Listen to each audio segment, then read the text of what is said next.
Even when you feel low, you can still go. Even when you feel slow, you can still go.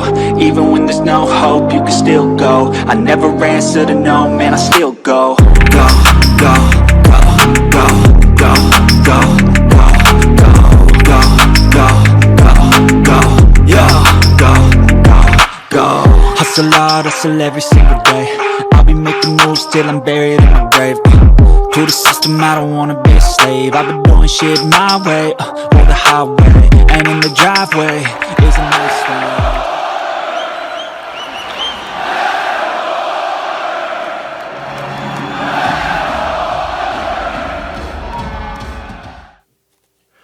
Welcome back to the channel, guys. My name is Gene Edwards. You are watching Lubed for November the 22nd, 2022. I'm going to review last night's game at the Prudential Center in Newark, New Jersey, as the Edmonton Oilers fell to the Devils for the second straight time this year by a count of 5-2. I'm also going to give you some insight to tomorrow's game against the New York Islanders. We're going to break down where they are in the standings right now. And yeah, so we got a lot to cover. Let's talk about last night first and foremost. I thought the first period was an excellent first period by the Edmonton Oilers. I think it was one of the very first periods that I think that they actually had control of.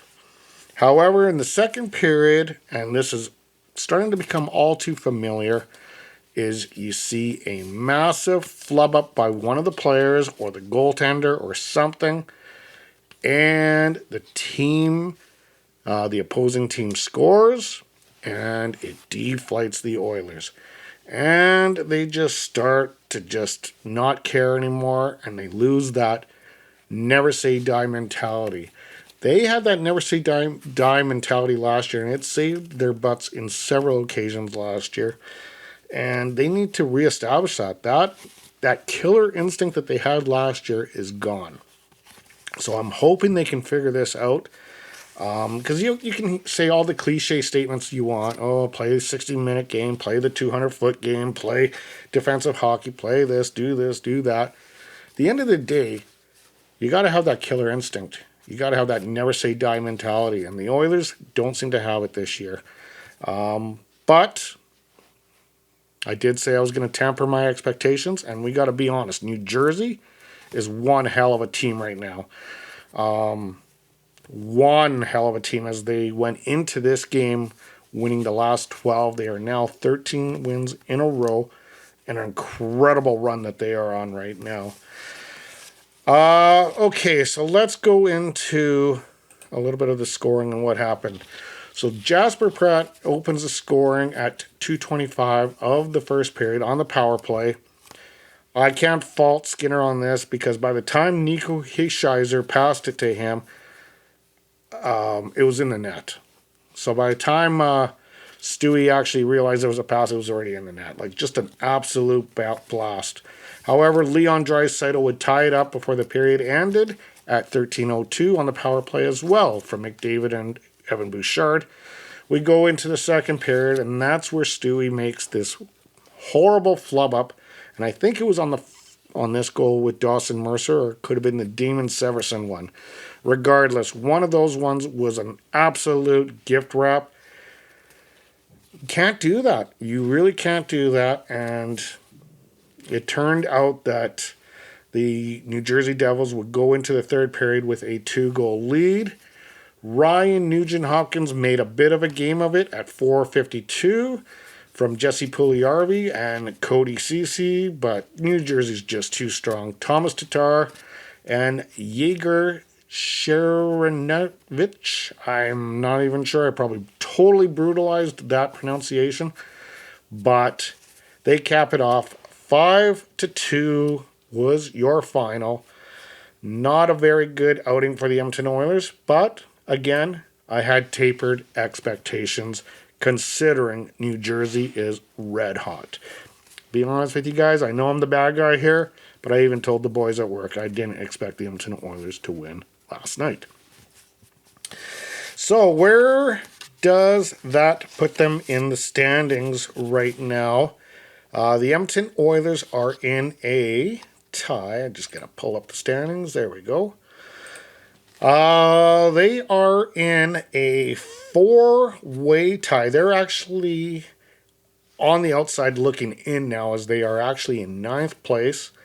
And that's just because they have a game in hand on the Calgary Flames and St. Louis Blues. But they are also tied with Nashville at 20 points. So this is where the Edmonton Oilers have to really look at the standings and look at how many teams are in this mix right now, and start getting, like, pushing their way into the mix of things. Now, yes, you lost Kyler Yamamoto. That's 20 goals. You lost Evander Kane. That's like 35, 40 goals right there. So we are down on the goal scoring a little bit, but it should also be the next man up. And hopefully we can start seeing Holloway find his game a little bit, because I honestly think once he gets that first one, I think we might see an avalanche of goals from him. Let's go into the X Factors from last night. They wanted. Rangers having trouble changing here. McDavid, beautiful move. All right, so it's a tale of two goaltenders. Vita Vanacek, 28 save game for .933 save percentage.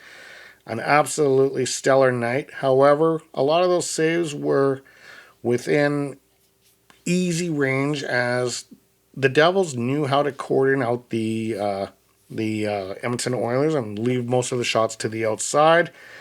Edmonton did have a few good chances, but he made some pretty decent saves. The second one is New Jersey capitalizing on giveaways. You cannot give this team free plays, free pucks, giveaways, because they're going to kill you. It doesn't matter which team. It could be the Stanley Cup champs, Colorado Avalanche. They're going to kill them too. This team is that good. This team is on to something special this year. Right now, I think they are the best team in the NHL right now. And then the tale of the other goaltender, Stuart Skinner. Real rough night for him. 23 saves on 28 for an .821, which, okay, that's an off night, but it's the fumbles that I really was not very happy of. Now, you always hear these goaltenders say, well, the cliche statements, well, made mistakes, something I got to work on, blah, blah, blah, That's fine and dandy, but you got to also work on it, okay? So we saw Mike Smith make those same mistakes last year. He should have learned a little bit from Mike Smith's mistakes as well. And then the biggest one, I think, is, where did the never say die mentality go? The Edmonton Oilers do not have that this year. As soon as something horrible goes wrong, whether it was Holloway with the giveaway early in the Vancouver game, or whether it was Campbell's mishaps, it's just this team kind of folds. Now, going back to the Vancouver game, the Oilers end up having that bit of that killer attitude and did win that game. But since then, I have not seen it. Okay, so, yeah. So, that puts us to tomorrow night against the New York Islanders. Some of the trends that the Oilers have going into this game is the Oilers are 3-11 in the last 14 games to New York. The Oilers are also 5-2 in the last 7 meetings. So you can take that for whichever way you want. The Oilers are 1-5 in the last 6 on 1 day's worth of rest. And the Oilers are 0-4 versus the Metro so far this year. So take that for what it's worth. But I really believe you're going to see a great game from the Edmonton Oilers. Just a note on Jack Campbell, as those of you who watched it, he was the backup goalie last night.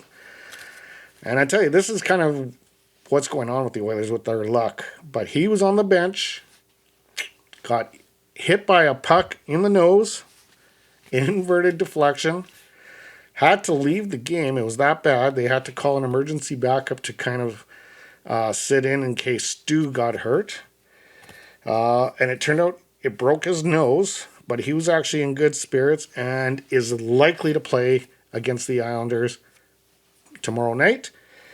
However, it's still not signed off by the doctors, and I noticed in his interview there might be some breathing issues because you can hear that he was having a bit of breathing through the nose issues, so they may even sit him out one more game, but we'll see what happens tomorrow night.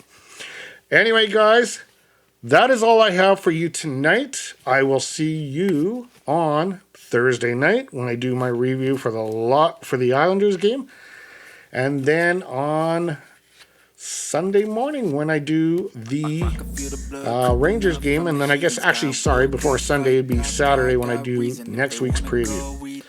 As always, guys, stay healthy, stay happy, stay hydrated. We will talk soon.